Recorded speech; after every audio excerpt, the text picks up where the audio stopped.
जैसा कि आप देख रहे हैं, आज हम चैप्टर 10 के बारे में बात करने वाले हैं। और चैप्टर 10 मीन्स है अपना ट्रेनिंग एंड स्पोर्ट्स, जिसमें हम ट्रेनिंग एंड स्पोर्ट्स के बारे में बात करें। आप सभी जानते हैं कि विदाउट ट्रेनिंग हम एक मैक्सिमम से मैक्सिमम डेवलपमेंट नहीं कर सकते। और अगर हम चाहते हैं कि हमारे जो एबिलिटीज़ है वो अगर बढ़े, मैक्सिमम से मैक्सिमम एबिलिटीज़ बढ़े, तो उसके लिए हमें ट्रेनिंग करनी पड़ती है। आज के टाइम पे अगर हमें किसी भी स्पोर्ट्स में किसी भी प्रकार के कोई कंपटीशन में अगर हम पार्टिसिपेट करते हैं तो उसके लिए हमें मैक्सिमम से मैक्सिमम ट्रेनिंग की ज़रूरत पड़ती है, क्योंकि हर कोई एक अच्छे खासी एबिलिटीज़ और अच्छे खासे मेथड्स के साथ कंपटीशन में भाग लेता है। और दूसरी बात अगर हम बात करें तो अगर हमें अपनी परफॉर्मेंस को इंक्रीज़ करना है या हमें किसी भी स्पेसिफिक नॉलेज की ज़रूरत है, साइंटिफिक नॉलेज की ज़रूरत है, तो उसको वो भी हमारी किससे मिलती है, हमें ट्रेनिंग से मिलती है। तो इस चैप्टर में हम ट्रेनिंग से रिलेटेड सारी चीज़ों को पढ़ेंगे। और ट्रेनिंग अगर हम फिज़िकल ट्रेनिंग कर रहे हैं तो हम क्या करेंगे, हमें फ़िज़िकल फिटनेस के सारे कंपोनेंट्स पे काम करेंगे। फ़िज़िकल फिटनेस के कंपोनेंट्स कितने होते हैं, वो होते हैं 5। और 5 के 5 कंपोनेंट्स की अगर हम एबिलिटीज़ बढ़ाएंगे तो हमारी जो ट्रेनिंग की एबिलिटीज़ है वो भी बढ़ेगी।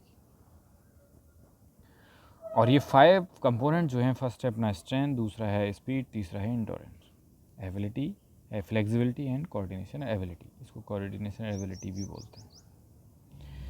ठीक, तो इस तरीके से हमें इनके बारे में हम पढ़ेंगे कि कैसे हम इनको इंक्रीज़ कर सकते हैं, ये होते क्या हैं, फिजिकल फिटनेस के कंपोनेंट्स क्या होते हैं और इनकी एबिलिटीज़ को कैसे बढ़ाया जा सकता है, इसके बारे में हम पढ़ेंगे। और हम देखेंगे कि इनके मेथड कौन से हैं, इनसे रिलेटेड कौन कौन सी एक्सरसाइजेस हैं। तो चलिए स्टार्ट करते हैं। फर्स्ट है हमारा स्ट्रेंथ। जो फर्स्ट कंपोनेंट है हमारा फिजिकल फिटनेस का, उसमें इसके अगर डेफिनेशन की बात करें तो it is an ability of muscles to overcome resistance और एक्ट अगेंस्ट रेजिस्टेंस।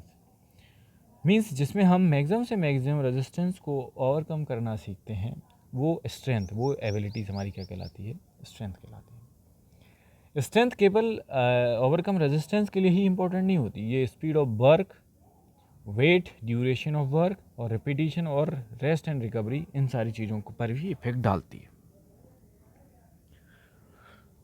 मीन्स अगर हम बात करें स्ट्रेंथ की तो काफ़ी चीज़ें इससे इम्प्रूव होती हैं। तो स्ट्रेंथ के बारे में और डिटेल में पढ़ते हैं। इसके दो टाइप की होती है, static and dynamic. Static strength means जिसमें हम एक सिंगल या वन पोजीशन में कोई एक्सरसाइज करते हैं, उसको हम बोलते हैं स्टैटिक स्ट्रेंथ। जैसे आर्म रेसलिंग है, एक सिंगल पोजीशन में ही करनी पड़ती है। पावर लिफ्टिंग है, वेट उठा के खड़ा होना पड़ता है। वॉल पुशिंग है, मीन्स वॉल को पुश कर रहे हैं। और भी काफ़ी एग्जांपल्स होते हैं। ठीक, तो हमें स्ट्रेंथ के बारे में एक चीज़ का पता चल गया कि फर्स्ट जो टाइप होता है, सेकंड टाइप की अगर हम बात करें तो डायनेमिक स्ट्रेंथ। और ये मैक्सिमम से मैक्सिमम स्पोर्ट्स में यही रिक्वायरमेंट की जाती है, डायनेमिक स्ट्रेंथ। और इसमें मूवमेंट के साथ जो भी एक्सरसाइज होती हैं, मूवमेंट के साथ जो भी स्ट्रेंथ की ज़रूरत पड़ती है, उसको अपन बोलते हैं डायनेमिक स्ट्रेंथ। जैसे थ्रो करना है, रेसलिंग है, जंपिंग है, स्विमिंग है, रेसेस है कोमा लगा के, एंड साइकिलिंग है। तो इस टाइप की कोई भी गेम हो या किसी भी प्रकार का कोई मूवमेंट हो तो उसमें डायनेमिक स्ट्रेंथ की रिक्वायरमेंट होती है। अगर हम बात करें डायनेमिक स्ट्रेंथ की तो ये भी 3 टाइप की होती है। फर्स्ट होता है हमारा मैक्सिमल स्ट्रेंथ, दूसरा होता है एक्सप्लोसिव स्ट्रेंथ और तीसरा होता है स्ट्रेंथ एंड्योरेंस। अगर हम बात करें मैक्सिमल स्ट्रेंथ की तो मैक्सिमल स्ट्रेंथ का मीन्स होता है कि हम कोई भी वर्क मैक्सिमम स्ट्रेंथ या मैक्सिमम रेजिस्टेंस के साथ उसको कम से कम टाइम में अगर हम कर पाएँ फोर्सफुली, तो उसको हम बोलते हैं, अब वो स्ट्रेंथ हमारी क्या कहलाती है, मैक्सिमल स्ट्रेंथ कहलाती है। अगर हम बात करें एक्सप्लोसिव स्ट्रेंथ की तो एक्सप्लोसिव स्ट्रेंथ मीन्स और कम से कम समय में, मीन्स एकदम से जो हम पावर लगाते हैं किसी चीज़ पे, एकदम से। जैसे मान लो अगर हम जंपिंग करते हैं तो क्या करते हैं, जंपिंग में क्या होता है कि हम एकदम से पावर लगाते हैं और फिर एबिलिटीज़ के साथ हम जितनी दूरी तक जा सकते हैं उतना फुल पावर से एफर्ट लगाते हैं। तो इस तरीके की जो एक्सप्लोजिव मीन्स होता है फटना, जैसे बम फटता है, तो एकदम से जो पावर लगती है उसको अपने एक्सप्लोजिव स्ट्रेंथ बोलते हैं। स्ट्रेंथ इंड्योरेंस का मतलब होता है कि जो स्ट्रेंथ हम यूज़ कर रहे हैं उसको कितने मैक्सिमम टाइम तक कर सकते हैं, तो उससे हमारा इंड्योरेंस भी डेवलप होता है। और दूसरी चीज़, अगर जैसे मान लो हम वेट उठा के खड़े हैं तो उसको मैक्सिमम से मैक्सिमम कितने टाइम तक वेट उठा के रख सकते हैं, तो वो कहलाता है अपना स्ट्रेंथ इंड्योरेंस। वेट लिफ्टिंग हो या थ्रोइंग हो या रनिंग हो या साइकिलिंग हो, सब में स्ट्रेंथ इंड्योरेंस की रिक्वायरमेंट ज़्यादा होती है। अगर हम बात करें इसके ट्रेनिंग मेथड्स की, स्ट्रेंथ को कैसे कैसे हम डेवलप कर सकते हैं, तो काफ़ी ट्रेनिंग मेथड्स होते हैं स्ट्रेंथ को डेवलप करने के, जिससे हम अपनी एबिलिटीज़ को बढ़ा सकते हैं। और अगर बात करें हम डायनामिक स्ट्रेंथ की या स्टैटिक, तो दोनों को हम डेवलप कर सकते हैं।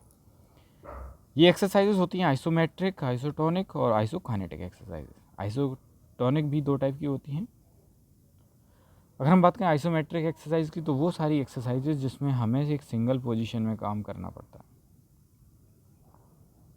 तो वो एक्सरसाइजेज क्या कहलाती हैं, आइसोमेट्रिक। आइसोटोनिक मीन्स होता है जैसे मसल्स का कॉन्ट्रैक्शन मीन्स मसल्स का बढ़ना और कम होना, लेंथ का चेंज होना, क्या कहलाता है, आइसोटोनिक एक्सरसाइज। और इसमें मूवमेंट जो होता है विजुअल मूवमेंट होता है और कम मूवमेंट रहता है, ज़्यादा मूवमेंट नहीं होता।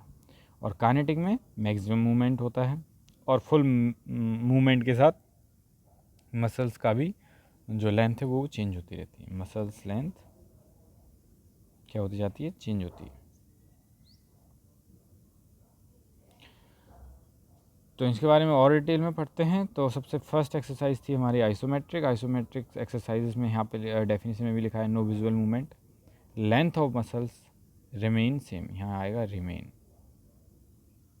रिमेन सेम, मतलब जो मसल्स का जो लेंथ रहेगा वो सेम रहेगा, बट विजुअल मूवमेंट भी नहीं होगा। जैसे मान लो अगर ये है प्लैंक एक्सरसाइज है, तो इसमें क्या करना पड़ता है, होल्ड करना पड़ता है एक सिंगल पोजीशन पर। दूसरी अगर हम बात करें तो वॉल सिट में क्या होता है कि हमको एक सिंगल पोजीशन में होल्ड करना पड़ता है। अगर हम थर्ड बात करें तो ये भी प्लैंक है और ये आसन है, या बोल सकते हैं ब्रिज बनाना, तो ये भी एक सिंगल पोजीशन जिसमें होल्ड करना पड़ता है। इसमें मूवमेंट नहीं हो रहा और मसल्स भी सेम रहती। अगर हम इनके एडवांटेजेस की बात करें तो इसमें किसी भी हेल्पर की ज़रूरत नहीं पड़ती। अगर हम बात करें तो जो कोई भी इक्विपमेंट है, कम से कम इक्विपमेंट की ज़रूरत पड़ती है और कुछ चीज़ों में तो इक्विपमेंट की ज़रूरत पड़ती ही नहीं। दूसरी बात करें कि इसको कोई भी परफॉर्म कर सकता है। अगर डिसएडवांटेजेस की बात करें तो डिसएडवांटेज में क्या होता है कि मोस्ट ऑफ गेम्स में ये एक्सरसाइज का जो रिक्वायरमेंट होती है वो नहीं होती। इसको अगर ज़्यादा पावर से करते हैं तो ब्लड प्रेशर हाई होता है और ज़्यादातर लोगों का इंटरेस्ट इसमें नहीं होता, जिससे ये एक्सरसाइज को कोई करना नहीं चाहता है, क्योंकि इसमें जो इन्जॉयमेंट होता है वो कम होता है। नेक्स्ट अगर हम बात करें आइसोटोनिक एक्सरसाइजेज़ की, तो आइसोटोनिक एक्सरसाइजेज़ में विजुअल मूवमेंट तो होता है और लेंथ ऑफ मसल्स भी चेंज होती है। इसको हमने बात की थी कि ये 2 टाइप की होती है, कंसेंट्रिक और एसेंट्रिक। कंसेंट्रिक एक्सरसाइजेज वो एक्सरसाइजेज होती हैं जिसमें मसल्स का मूवमेंट अपवर्ड होता है और एसेंट्रिक मीन्स डाउनवर्ड होता है। मीन्स जिम में जो हम एक्सरसाइजेज करते हैं, जैसे मान लो डंबल की एक्सरसाइज जो हम करते हैं, डंबल की जो एक्सरसाइजेज हम करते हैं उसमें क्या होता है, अप करना है और डाउन करना है। तो अपवर्ड मूवमेंट हो रहा है, मसल्स में फ्लेक्शन हो रहा है, तो वो हमारा क्या क्या कहलाएगा, कंसेंट्रिक। और एसेंट्रिक कौन सा कहलाता है, डाउनवर्ड मूवमेंट। मीन जब डाउन जाएगा तो हो जाएगा एसेंट्रिक, और जब अपवर्ड जाएगा तो वो लाएगा कंसेंट्रिक। और उसमें एक्सटेंशन मसल्स का कॉन्ट्रैक्ट होता है। ठीक, तो आइसोटोनिक एक्सरसाइजेस के बारे में पता चल गया। जैसे इसको हम बोल सकते हैं जिम रिलेटेड एक्सरसाइजेज, ठीक, या जिम से नहीं भी कर रहे हैं तो भी। नेक्स्ट अगर हम बात करें आइसोकाइनेटिक एक्सरसाइजेज की, तो आइसोकाइनेटिक एक्सरसाइजेज में विजुअल मूवमेंट होता है और इसमें कॉन्ट्रैक्शन होता है, फ्लेक्शन भी होता है। इनमें सारी चीज़ें होती हैं, मसल्स की लेंथ भी बढ़ती है और कम होती है। ज़्यादा से ज़्यादा मैक्सिमम से मैक्सिमम स्पोर्ट्स में इससे यही एक्सरसाइज या आइसोटोनिक या डायनेमिक स्ट्रेंथ अगर हमें डेवलप करना है तो भी हमें कौन सी एक्सरसाइजेस की ज़रूरत पड़ती है, आइसोकाइनेटिक एक्सरसाइजेस की। जब हम आइसोकाइनेटिक एक्सरसाइजेस को करते हैं तो इसमें सारी चीज़ें डेवलप होती हैं, चाहे वो स्टैटिक स्ट्रेंथ हो, चाहे वो डायनेमिक स्ट्रेंथ हो। ठीक, तो और ज़्यादातर लोग यही आइसोकाइनेटिक एक्सरसाइजेस को ही करते हैं। जिम वर्कआउट हो, एथलेटिक वर्कआउट हो, रनिंग से रिलेटेड या किसी भी गेम से रिलेटेड कोई भी वर्कआउट है वो किस में आ जाता है, आइसोकाइनेटिक एक्सरसाइजेस। और मैक्सिमम स्पोर्ट्स में आइसोकाइनेटिक एक्सरसाइज की ज़रूरत पड़ती है। क्यों? क्योंकि इसमें मूवमेंट के साथ हमको एक्सरसाइज या स्ट्रेंथ हमारी डेवलप होती है। इसके एडवांटेजेस की बात करें हम तो हाई लेवल की डायनेमिक स्ट्रेंथ डेवलप होती है जो कि हर गेम्स में रिक्वायर करती है। दूसरी अगर हम बात करें ऑलमोस्ट एवरी गेम रिक्वायर, मतलब हर गेम में इस चीज़ की ज़रूरत पड़ती है। इम्प्रूव इंड्योरेंस इम्प्रूव होता है अलॉन्ग विथ स्ट्रेंथ के साथ। और स्ट्रेंथ के साथ जब हमारा इंड्योरेंस डेवलप होता है तो वो हमारी पावर बढ़ाता है। मीन्स अगर हम बात करें पावर की तो वो भी हमारी कहाँ से बढ़ती है, स्ट्रेंथ के साथ। अगर हम डिसएडवांटेज की बात करें तो इसके लिए हमें जो इक्विपमेंट चाहिए होते हैं वो स्पेशल चाहिए होते हैं और बहुत ही अच्छे चाहिए होते हैं। थोड़े बहुत भी अगर पुराने हैं या किसी प्रकार की कोई कमी है तो वो हमारे लिए बॉडी में इफ़ेक्ट कर सकते हैं। इसलिए हमें पुरानी जिम वगैरह को नहीं यूज़ करना चाहिए। या कोई वेट है तो इधर अगर वो अप और मतलब कोई ज़्यादा है कोई कम है तो उसका भी यूज़ नहीं करना चाहिए। और हमेशा कोचेस को के ऑब्जर्वेशन में रहना चाहिए। कोच का गाइडेंस बहुत ज़्यादा ज़रूरी होता है क्योंकि जितना हम शायद साल भर में इतना डेवलपमेंट नहीं कर पाएंगे जितना एक कोच के थ्रू हम 1 मंथ में कर सकते हैं। तो बहुत ज़्यादा इफेक्ट पड़ता है कोच का। विदाउट कोच आप नहीं कर पाओगे डेवलपमेंट। ठीक, तो इस तरीके से हमने आइसोकाइनेटिक एक्सरसाइजेस को पढ़ा और हमने इसके बारे में काफ़ी चीज़ें देखी। दूसरी बात अगर हम बात करें आइसोटोनिक एक्सरसाइजेस की तो हमने एसेंट्रिक और कंसेंट्रिक दोनों के बारे में बहुत अच्छे से पढ़ा।